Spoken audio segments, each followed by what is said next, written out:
Hi, folks. I'm Jamie Hiles. I'm Lydia Judy. And I'm the birthday boy, Derek Lemaster. This is Screenplay to Movies, the podcast where we review a horror movie each week. And Derek likes to jump the gun on his birthday. Actually, by the time this episode airs, it'll have already happened. And so, you know what? Happy 82nd birthday, Derek. You son of a bitch.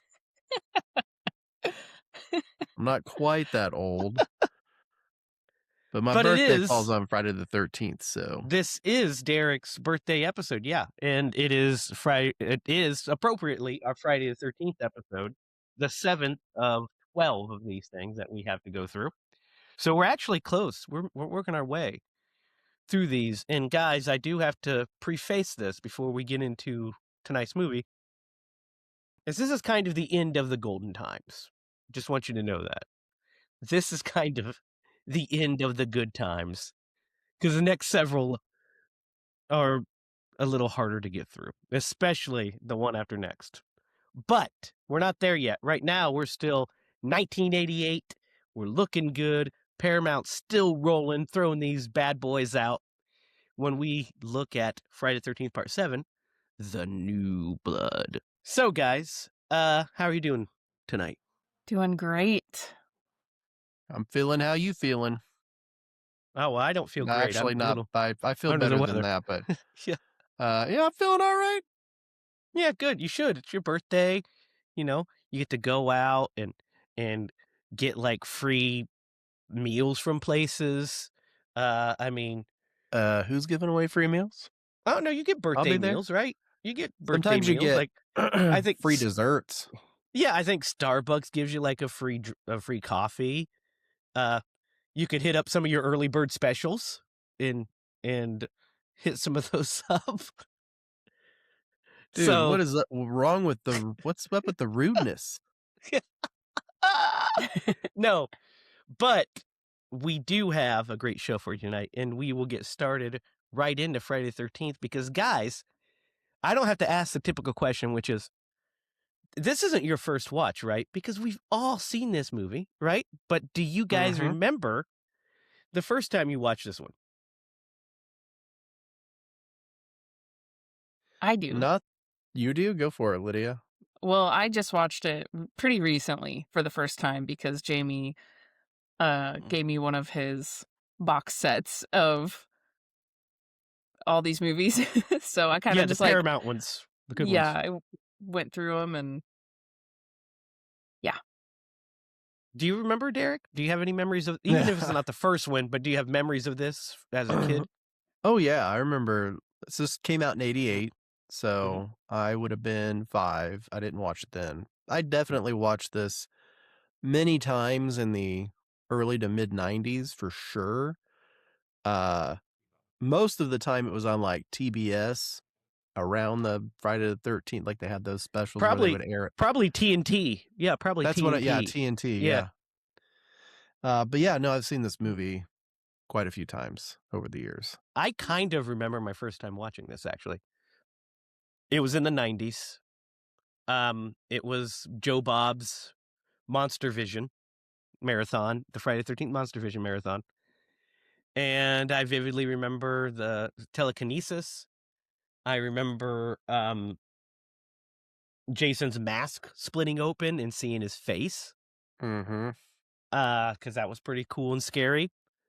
And I remember Jason's look. And I also, this is so funny, I remember Dr. Cruz because that's fucking Weekend at Bernie's? That's Bernie. Yeah. So as soon as I saw him, I was like, it's Bernie. Look at him walking around. Because, he usually doesn't walk around. Except for in part 2 when music's playing. Then fucking Weekend at Bernie's 2 was a wild ride, guys, if you've never seen that. I did not realize that that's who that was. Yeah, that's Bernie from Weekend at Bernie's. Terry Kaiser. I was thinking this guy looked so familiar. And I was just like, I don't know. I don't know what he's You know why you weren't placing it is he doesn't have the mustache. Yeah. And he's not doing this the whole time. Well, yeah, and he's like, don't they have glasses on him? Sunglasses, yeah. Yeah, so like you can't even really see his eyes. I was just like, man, this guy seems so familiar to me. Could not Guys, place it. the first Weekend at Bernie's is so fucking funny. I think it's so funny. Yeah. It's like kind of a cult classic. Right? Yeah. Right, Derek? Yeah. It is a cult classic for sure. I remember watching Weekend at Bernie's too, like pretty vividly. Yeah. I watched it more than I watched the original. I remember watching Weekend at Bernie's too because I was so excited that I had that there was a sequel to Weekend at Bernie's. And I remember Weekend at Bernie's 2. I was like, oh, yeah. And that's the one I watched a lot as a kid as well. And that's the one that I watched with Dad all the time because we'd always laugh when he'd like get up and start doing that That walk dance? because the music's playing, so he'd do that stupid dance. Yeah. My favorite's when that guy is punching him on the beach and punches him in the face, and he like kind of humps the ground as he gets up. That makes me laugh so hard. Weekend at Bernie's 2 sucks, really, but it's kind of funny. The first one's way better. But we're not here to talk about Weekend at Bernie's. That's our other podcast, Scream Bloody Bernie's. But before we get into that one, we're here to talk about Friday the 13th Part 7, which, guys, there's a lot to talk about with this. I'm going to give you guys a little bit of backstory. Because before this movie was what it was, do you know what the original plan for this movie was? What? No. Freddy versus Jason. Freddy versus Jason started clear back here about 1987. They started talking about combining the two in a versus movie. And that's when they kind of started pitching ideas, or they at least that was like the route they wanted to take. But they couldn't decide on who was going to distribute the film. Was New Line going to distribute it? Was Paramount going to distribute it? How would they split those profits? Who was going to win? There's a lot of that stuff. So a deal never ended up getting made. So that was kind of what they were throwing all their eggs into that basket. And then when that fell through, the concept that they landed on, because they were like thinking of high concepts, was Carrie versus Jason. Since it's not Freddy versus Jason, let's do Carrie versus Jason. What? You're blowing my mind, man, with this movie history. So that's how we get the movie that we have here, because Tina is our Carrie, essentially. Now it makes sense. Mm-hmm. That's wild. And then this is very important movie in the franchise for several reasons. One, John Carl Buechler is the director of this, special effects makeup man, very famous makeup effects guy. Did all the did special effects in the original Hatchet as well. He is the director here, and they designed this movie. Got fucking destroyed by the MPAA. Like they had a lot of the kills are truncated in the released version. It was way more graphic, and the MPAA during this period they had a hard on for the Friday the 13th franchise, like big time. So they were going after them hard. So it's amazing kind of what they get away with, but they should have got away with way more because there was way more violent films. It's just they had like a hatred and a bullseye on them. And most importantly, guys, this is where we're going to start. This is the first of several appearances of Kane Hodder as Jason. This is Kane Hodder's first performance as Jason. So let's start with Jason in this movie. What do we think of Jason Buechler's design of Jason and Kane Hodder's performance? That's a fucking A+ right there. Yeah. A+. What do you think, Lydia? Yeah. Oh, go ahead, Derek. Keep going. I was just gonna say I think this is peak Jason because he's beyond the man. He is he got a great stature, and he just looks like scary. He looks great. No, yeah, I love his design. I especially love you can see his spine and backbones through his shirt. That's really cool because he's been underwater, this whole time. Yeah. It feels like so much more of a monster. Yeah, and I love I love the design of his mask. I think it's the right color, the right hue, and I think it's the right shape.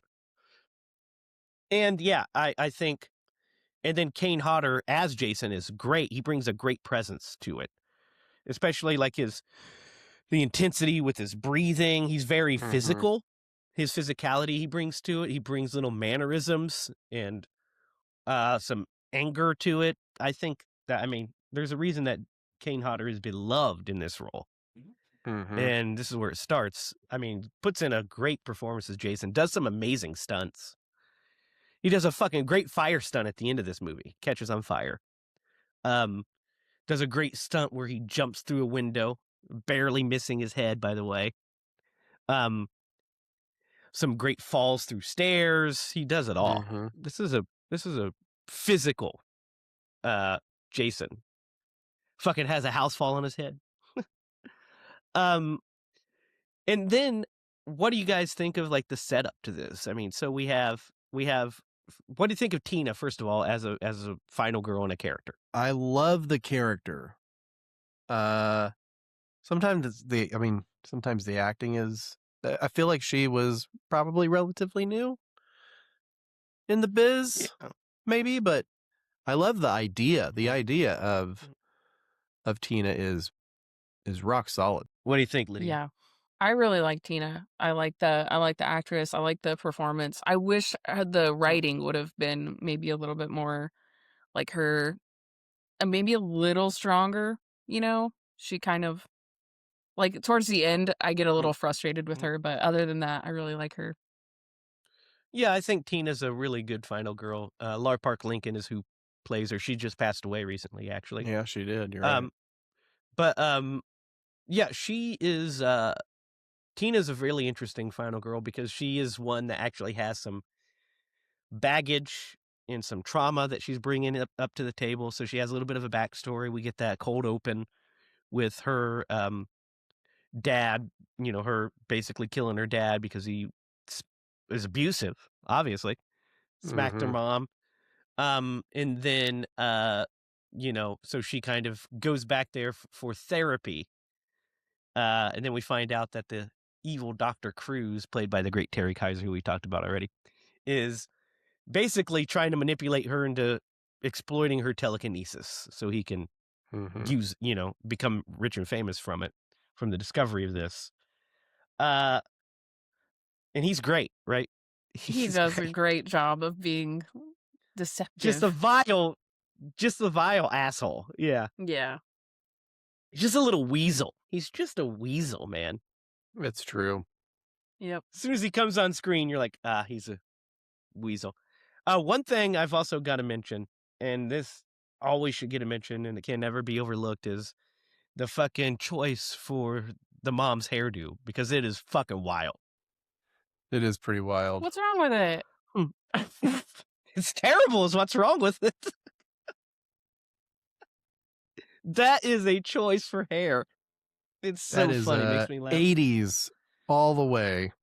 That was never even popular in the 80s, Derek. That was just something. I don't know what the hell that is, but it's one of the funniest things about this movie. It always makes me laugh. Always brings a smile to my face every time. And the actress that plays the mom does a great job. She's really good in it. Yeah, I liked her too. Yeah, Susan Blue. But damn, that hair is just fucking atrocious. And then we have our other, you know, like characters. Like we have Nick, who's the new love interest. What do you guys think of Nick? Nick's cute.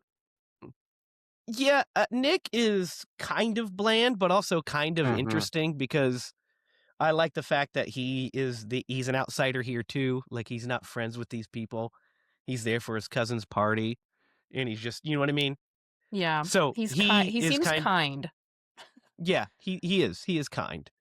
And you know, this is kind of the start of that trend that happens for the next couple movies where the final girl and the final guy. Well, it kind of started with the previous two movies as well, where the final girl and the final guy live as the survivors. The last one, of course, that's the case because our final guy was Tommy Jarvis. Come on. But yeah, he's a decent co-lead for her. He's fine. And then we'll get into the rest of the characters in a second, but I do want to point out, like we talked about, like I do like the kind of setup here with him facing off with somebody that can hold their own against him. And we'll get Yep. more into that when we get into that third act. But it does bring like a different flavor to this. So it's not just another paint by number sequel, but we still get the Friday the 13th tropes and stuff that we want. We get woods, we get sex, we get a bunch of kills. All that fun stuff that we expect in a Friday the 13th movie, we still get here. But then we get this added layer of, hey, this is also different because we've established that Jason is supernatural. So why can't other supernatural shit exist in this world, right? Yeah. So I think that was a bold choice and a pretty interesting choice that made this not so paint by numbers. You know what I mean? Mm-hmm. Yeah. Mm-hmm. Kind of added a little bit of spice, I feel like. But the rest of these supporting characters are fucking deadly, most of them. One is a standout, though. Melissa, the bitch character, Yeah. is fucking great. She is great at that role. Yeah. She is. Yeah. Like She that really is. actress, She nailed it. man, she nails it. That's Susan Jennifer Sullivan. She is like you just want to punch her right in the face. And she is gorgeous and everything, but as soon as you see her, you're like, oh, she's bad news. Yeah. She's so vain. Oh my Man. god, she's just insufferable. When she gets that axe to the Yeah. face, you're just like, finally. She is actually the inspiration for a character in Secret Admirer, which you guys will find out eventually as well. I was gonna And you ask guys you know that, which- Jamie. You knew, right? You know. I knew. I did You know. knew. When you watch, you're like, oh, that character's a lot like it. It's like, yeah, there's Yeah. definitely a direct inspiration. You know which character we're talking about, right, Derek? Oh yeah, I know. Yeah. Oh, I know. Yeah.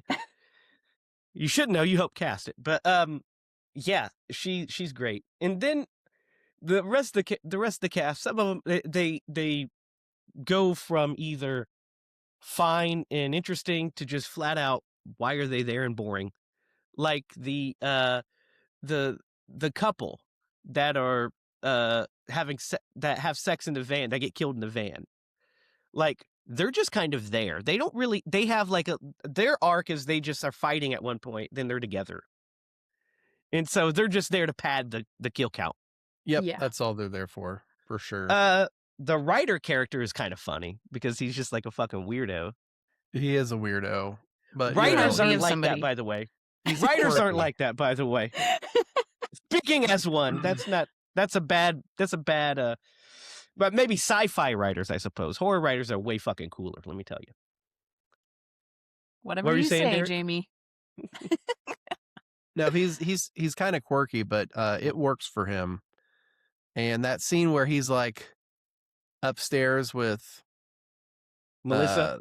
yeah, and she's just like, I can't do this. I was just stringing you along, and he's like in his tidy whities, and he's got a date with a soap on a rope. I'm like, that's fucking classic right there.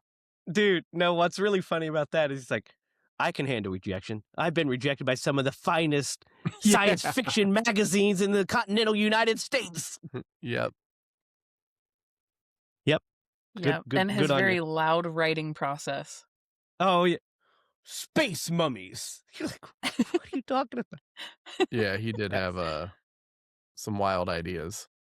But yeah, so they're fine. Then there's the two girls who are friends, and they're both competing over the affections of the stoner kid.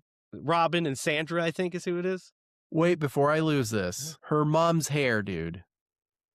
Yeah. Masters of the Universe. That one guy. You know what I'm talking about? No, you just stopped us dead, though. Continue. I'm sorry. Here, I'm going to look it up. Keep going and I'll pull this up. Okay. But the two girls that are competing over the stoner kid, that's also their whole. I mean, the one girl has a makeover, and the other one just, sleeps with the guy because she's hot, so she doesn't need a makeover. If she's just already there. By the way, the makeover that the girl takes herself on is fucking hilarious Uh-huh. because she's kind of like, teases her hair up, and she's like, "Oh yeah, eat your heart out." And I'm like, what? And we'll talk about this scene too, because what really makes me laugh about this, and we'll go back to other kills, is why does she have to leave the house to complete this makeup? Like, why does she leave to go to the other place, like that outside bathroom? I don't understand that. It's a Does that make mystery. sense to you Either. guys? I Nope. wish I would have Like, paid more attention because there must have been a reason. Yeah, I was like, what? Why does she do that? And she goes there and puts her makeup on. But let's talk about these That's where her kills. makeup was. That's I the reason. guess. All right. Let's get into the kills real fast. Real quick because before we after... get into the kills, let's get this Okay. over with. I got this to share. Okay. Okay. We will start with Tina's mom. Okay. Yep. Okay, you ready? Mm-hmm. Bam. Oh my gosh.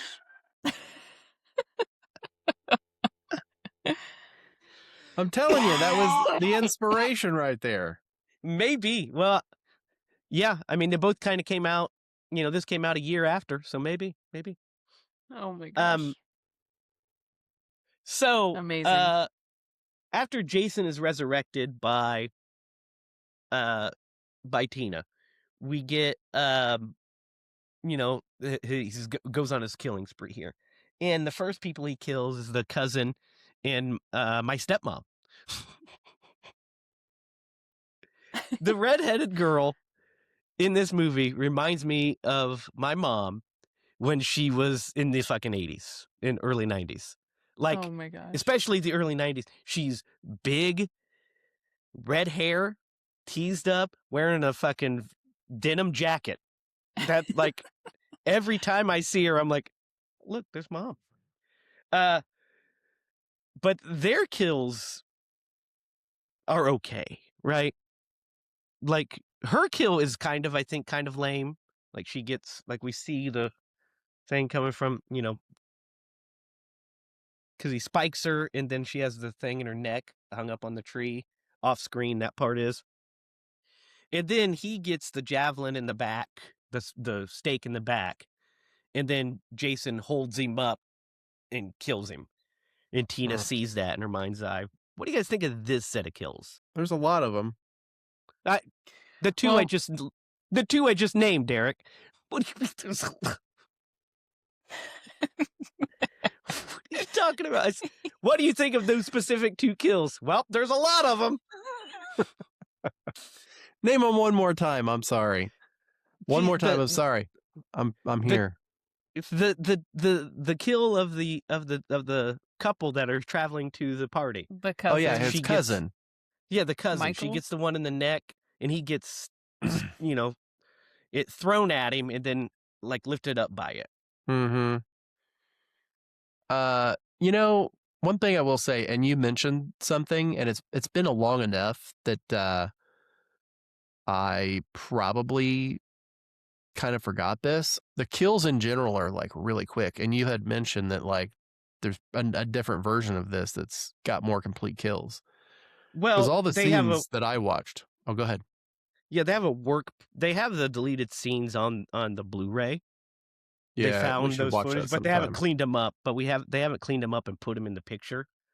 They're just the deleted scenes that they're extended essentially. Right. And it's not all of them. But these kills are okay. Yeah, but this one's okay. I think the next set of kills is actually pretty good with the couple camping. Like he gets the punch through the back, but then she gets an all-timer kill where she's dragged out in the sleeping bag and banged against the tree. That's a fucking great kill. Dude, they totally make fun of that in Jason X when he goes to space. Yep. We'll talk about it when we hit that movie. Yep, we'll talk about it when we get there. But that's a great kill. That's an all-timer. It is an all-timer. I think that's my favorite kill of the movie. Mm-hmm. Yeah, for sure. There's a couple of other interesting ones. So, once he gets there and starts like taking out the teens, the couple in the van, he gets his head crushed, which in the original version he like squeezes it into like a tiny ball, and you just watch his head collapse. It's kind of cool. But the version we got, it's kind of like meh. I mean, we understand what's going on, so it's a decent kill. Mm-hmm. And then she gets the party favor stuck into her eye, which I always thought was a funny kill, a pretty fun one, Yeah. right? That one's pretty good. When she's poking her head out the van, yeah. Yep. And I mean, it's quick too, but it's fine. It's not terrible. It's bloodless, but it's pretty cool. It's a pretty cool idea.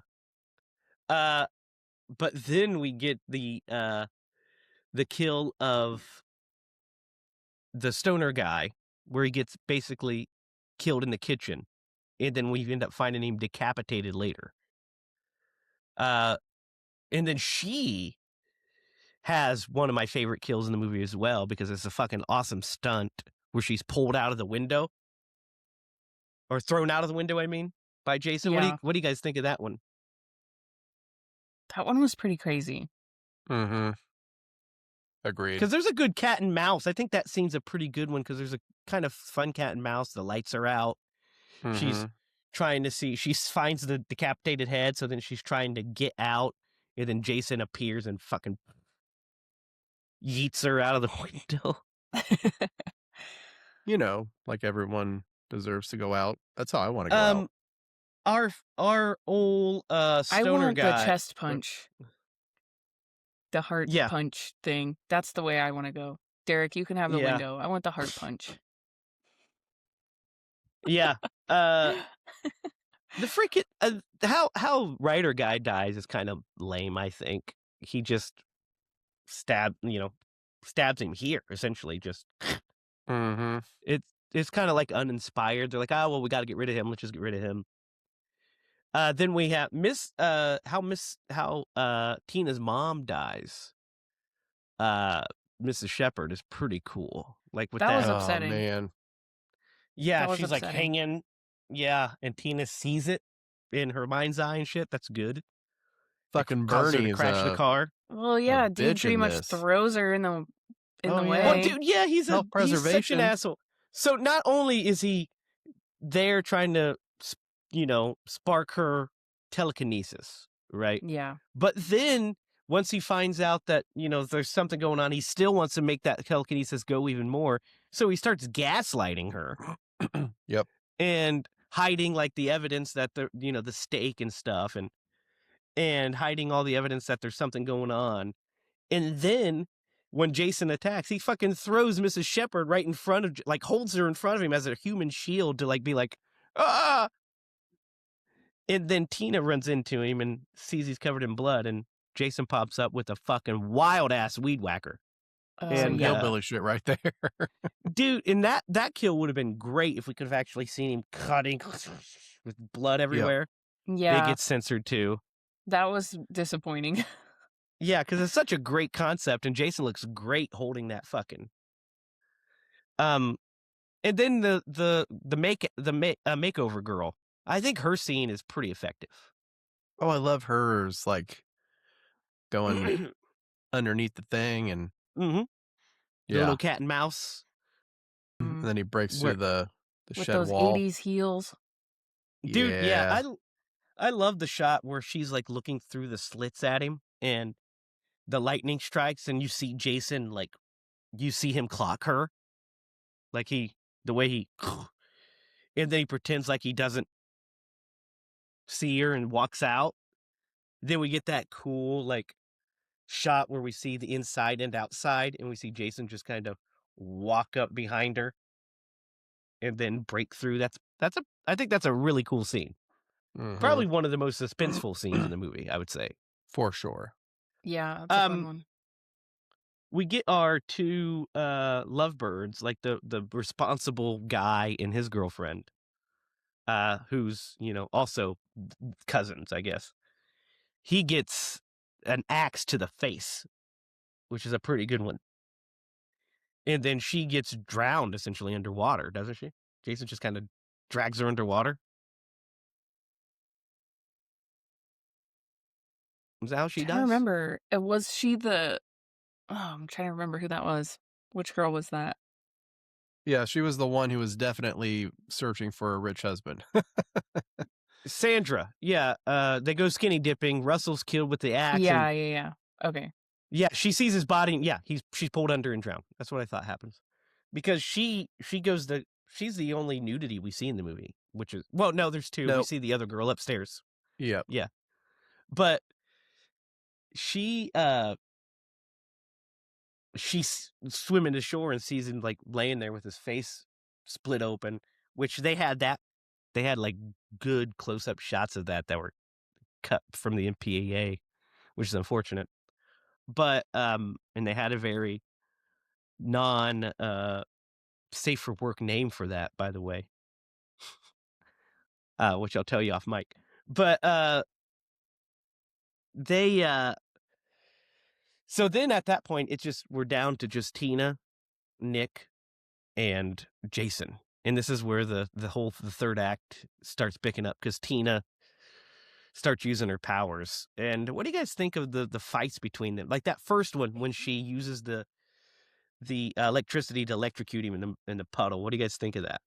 Well, first That she was pulls the awesome. roots up Yeah. to like Yeah, knock the him down. roots. Mhm. That's awesome. I want more of that.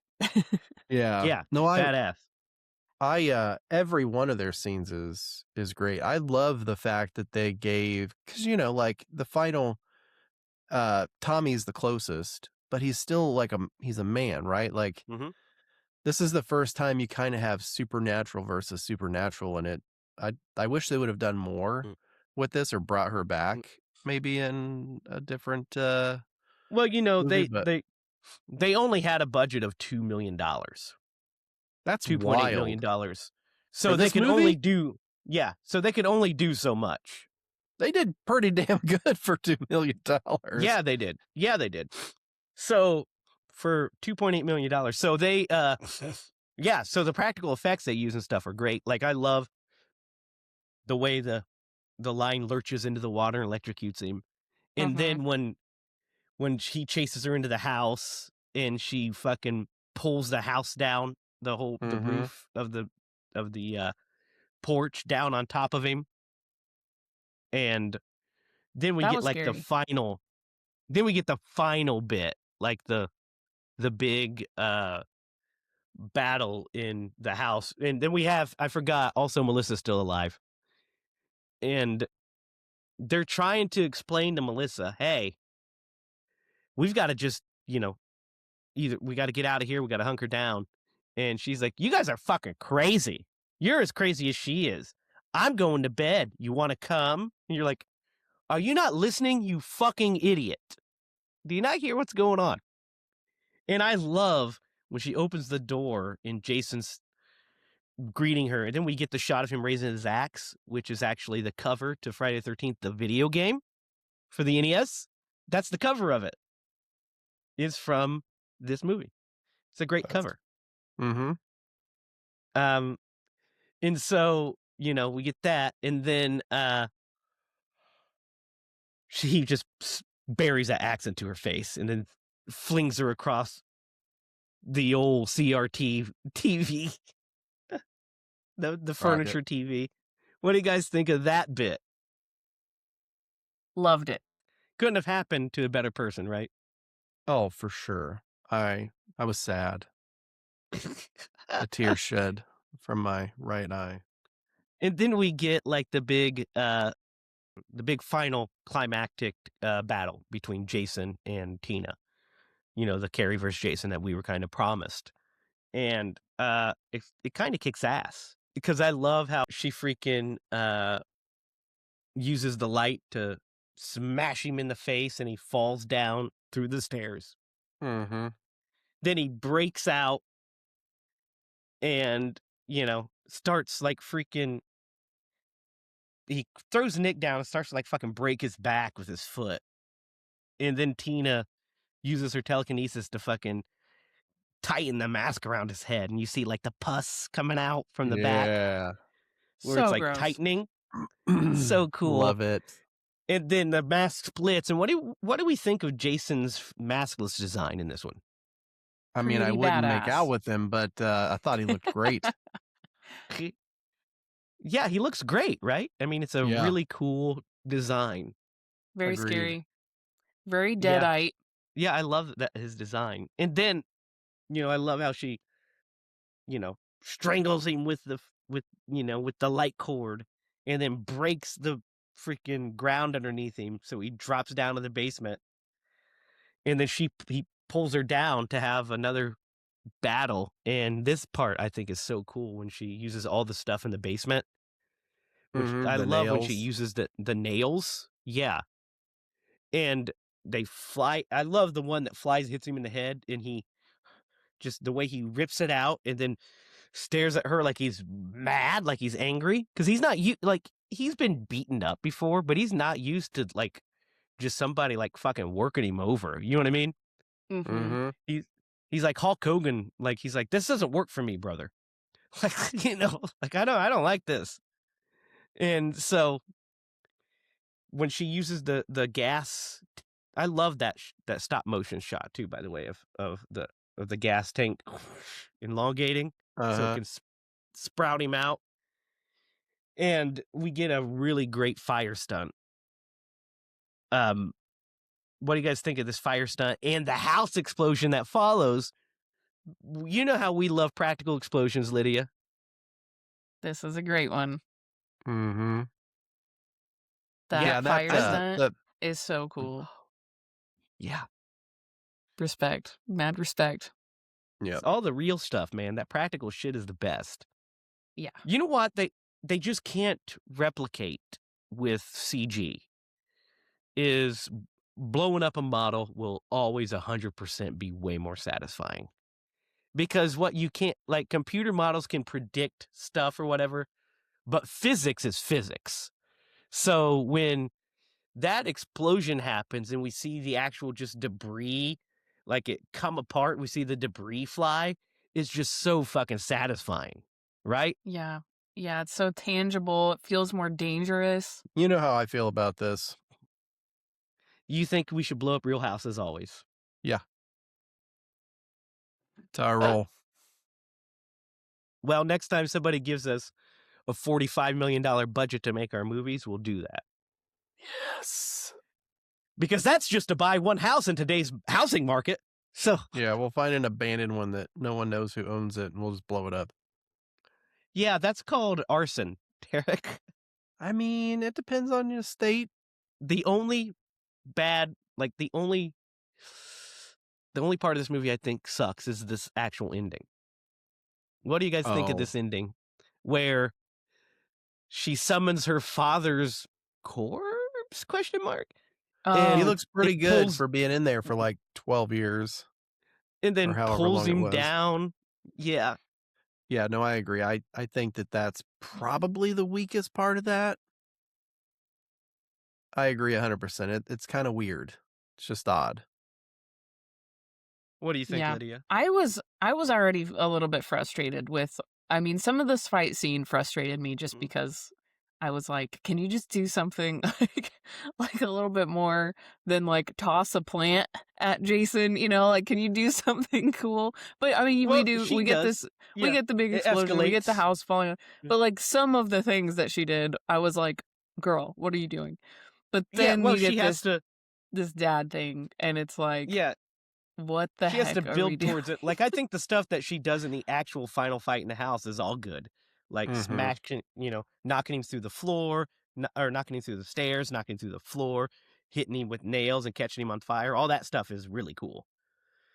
But then we get the dad thing at the end, and it's just so dumb. I understand what they were going for thematically, and originally they shot it with the dad coming up in like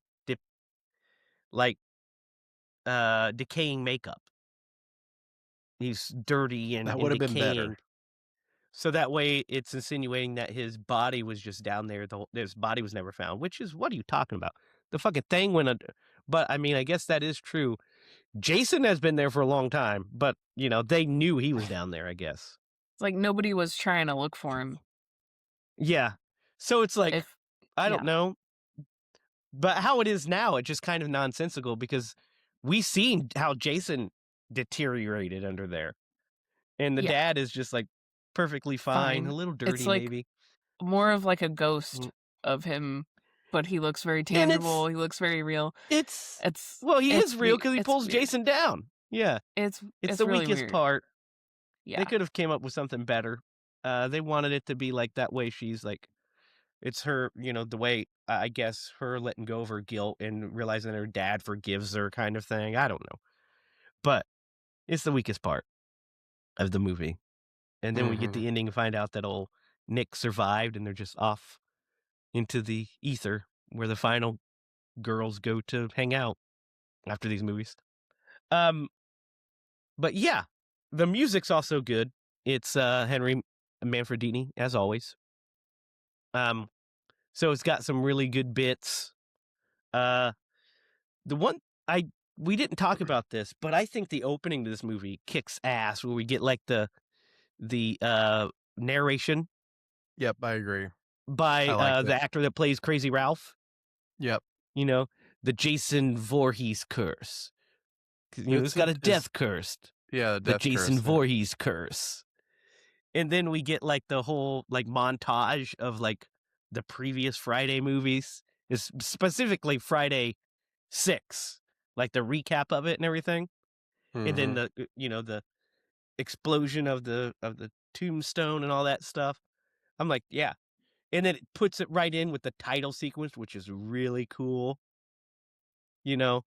Showing like the Friday 13th font with the new blood. I'm like, man, that's some good shit. Yeah. That was awesome. I liked that part It's too. pretty good. Yeah. Yeah, and the music's pretty solid in this one. So that's Friday the 13th, Part 7, The New Blood. What are we thinking? This is probably my favorite one. Like it rocks. I like it a lot. If I ever like had to just pick one Jason movie to watch, this would probably be the one. I'm gonna give it an 8.5 because it's better than the last one, and I really enjoyed it. I can't wait for Clark to get old enough to watch this. It's gonna be a while. What do you think, Lydia? Yeah, I think I'm probably around there too. I think I really liked the last one. So I'm like trying to like argue myself into liking this one as much, but I think I still like the other one. So I'm just gonna give this one an 8 because I think you just said I gave that one an 8.5. So I'm barely gonna give it a slight different score, but this one was pretty fun. Yeah, I'm with you, Lydia. I'm kind of giving it what the title is, a 7.5 for me, because I don't think it's as good as Jason Lives, just because I think Jason Lives is just a lot of fun. Like Jason Lives is really funny and meta and it works on all these other levels. This one is a fun, kick-ass story with some really great kills that are unfortunately neutered by the MPAA. But it has a really great premise and some really good action bits when she gets to use her powers in a really slimy Terry Kaiser performance. So this is close to perfection of Friday the 13th as well. My favorite, which will go retrospectively once we finish all of them, my favorite so far of all of these that we watched is definitely Friday the 13th. Well, I can't say definitely, but most probably Friday the 13th Part 4. The final chapter is my personal favorite. Closely followed by 2, this one, and 6. Those are like that cluster is like the fucking great one. Because 2 is fucking excellent too, guys. Once we finish all of these, we'll do a retrospective and rank all of these, I think would be fun, right? Yeah, that would be a blast. So we'll do that once we finish these. So guys, it's time for the hardest part of the show. We've got to Akinize the New Blood. Who would the great Tom Atkins play in this one? Thrill me. Oh, this is easy. This is the guy that everybody's fawning over. Oh, he played Nick? Nick. Yeah. That would be funny. That would be good. Just, that guy, I don't know. I don't know why they were all fawning over him so much. Well, it's really only... You mean the stoner guy? Or are you Was it talking the about our stoner? lead? No, the lead, Nick. Oh, the lead. Okay. Yeah. Yeah, I think you're right. The stoner guy would be interesting. I don't know why they were all about that stoner guy. It wasn't like he was really hot, right, Lydia? Yeah, I Right? definitely didn't mean the stoner guy. I mean, I'm asking. He wasn't hot, right? I mean, the He would stoner definitely guy? be hotter if he was Tom Atkins. Yeah, I did not find him Yeah, hot. I found him really annoying, actually. but you thought Nick was cute. Yeah. Yeah. So Tom Atkins would be obviously 10 times more handsome and 1,000 times more sex appeal. So Yeah. that's what we'll go with. All right. Whose turn is it to pick? Would that be you, Lydia? It would be because Derek Oh, picked shoot. this. What are we watching this week? All right. I think I'm going to go ahead and pick Leprechaun 2. Oh, Electric Boogaloo. Back Perfect. to the Shire. I like it. It doesn't have a subtitle, guys. We just keep making up all fake subtitles. I don't think it does, at least. It has this great uh let's see. Yeah. Leprechaun 2 has like a great catchphrase, like a slogan now, I think. It was like something like this time luck has run out or something like that. But it is streaming on Peacock, Tubi, Amazon Prime, YouTube, Apple TV, Sling TV, and Google Play and Fandango.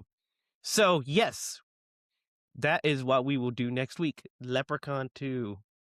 Jumping right back into the shoes of our favorite little man. All right, and that does it for us this week.